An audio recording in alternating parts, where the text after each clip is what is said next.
berlevel?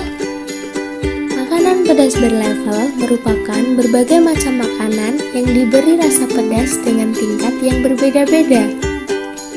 Nah, kalian pasti juga sudah pernah mencoba salah satu dari berbagai varian makanan pedas berlevel tersebut, seperti mie pedas, makaroni pedas, ceker pedas, bakso pedas, dan berbagai macam lainnya.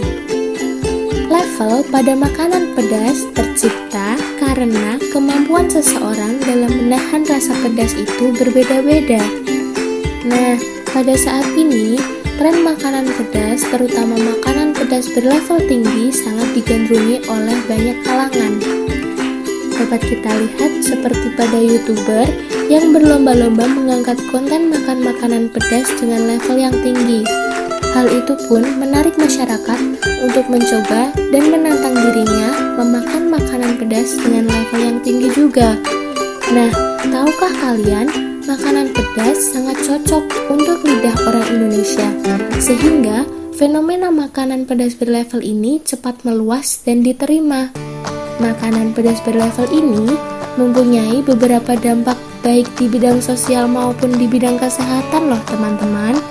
Yuk kita simak penjelasannya. Halo teman-teman, Assalamualaikum warahmatullahi wabarakatuh.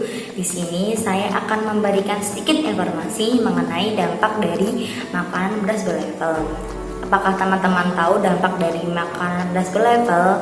Nah, begini teman-teman, makanan pedas berlevel berdampak pada lingkup sosial, yaitu memberi kepuasan tersendiri kepada orang yang mampu mengkonsumsinya.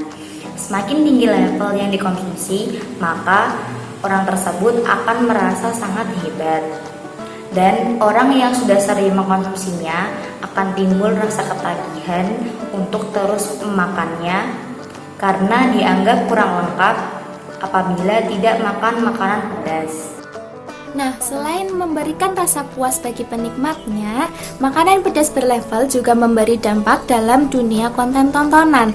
Seperti pada YouTube, saat ini banyak konten kreator yang mengangkat tema makan makanan pedas dengan level yang tinggi yang bertujuan agar meningkatkan jumlah penonton. Penonton memiliki rasa penasaran dan tertarik terhadap kemampuan seseorang dalam menahan rasa pedas, apalagi dengan level yang tinggi. Nah, jumlah penonton ini akan berkaitan dengan jumlah penghasilan yang akan didapatkan oleh seorang konten kreator. Semakin tinggi penonton, maka penghasilan yang didapat juga akan semakin tinggi. Nah, itu tadi dalam lingkup sosial ya teman-teman. Kalau dalam kesehatan sendiri, makanan pedas jika terlalu sering dikonsumsi dapat menyebabkan penurunan fungsi organ pencernaan. Misalnya dapat melukai organ pencernaan atau yang biasa disebut dengan MAH. Reaksi fungsi organ pencernaan pada saat mengonsumsi makanan pedas itu berbeda-beda setiap orangnya. Hal inilah yang menyebabkan ada orang yang rentan memiliki MAH dan ada juga yang tidak, walaupun dia mengonsumsi makanan pedas dengan porsi yang lebih banyak. Selain menyebabkan MAH, makanan pedas juga dapat menyebabkan diare. Hal ini karena kandungan kapsaisin pada cabai yang mengakibatkan munculnya sensasi panas dan pedas. Sensasi inilah yang menyebabkan, sebenarnya tidak menyebabkan penurunan fungsi organ secara langsung, tapi bertahap karena dapat memicu serabut saraf yang akhirnya dapat menimbulkan pergerakan usus menjadi lebih cepat dan menyebabkan diare. Akan tetapi, mengonsumsi makanan pedas dapat menurunkan stres dan meningkatkan nafsu makan.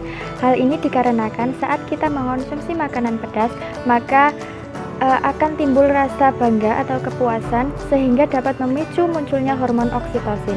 Nah, hormon oksitosin inilah yang dapat menurunkan stres. Nah, ketika stres menurun, maka nafsu makan pun akan bertambah. Nah, selain dapat menurunkan stres dan meningkatkan nafsu makan, mengonsumsi makanan pedas juga dapat meningkatkan metabolisme. Nah, seperti misalnya pada orang yang terbiasa makan makanan pedas, semakin hari levelnya akan bertambah. Hal ini dikarenakan metabolisme pada sistem pencernaannya mengalami peningkatan. Nah, Itu tadi ya teman-teman, dampak lingkup sosial dan kesehatan dari mengkonsumsi makanan pedas. Pada fenomena tadi dapat kita simpulkan bahwa setiap orang memiliki batas dan kemampuan yang berbeda-beda dalam menahan rasa pedas. Oleh sebab itu, kita juga harus tahu batas dan kemampuan kita dalam menahan rasa pedas, agar tidak menimbulkan efek yang berbahaya untuk kesehatan kita. Kita juga harus ingat ya teman-teman, kita tidak boleh memaksakan diri. Boleh saja memakan makanan yang pedas, asal harus sesuai dengan kemampuan kita. Jangan hanya menuruti gengsi atau mengikuti tren zaman sekarang sehingga kita tidak memperhatikan kesehatan kita.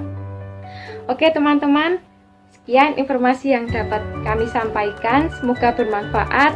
Terima kasih untuk yang sudah menonton. Dadah.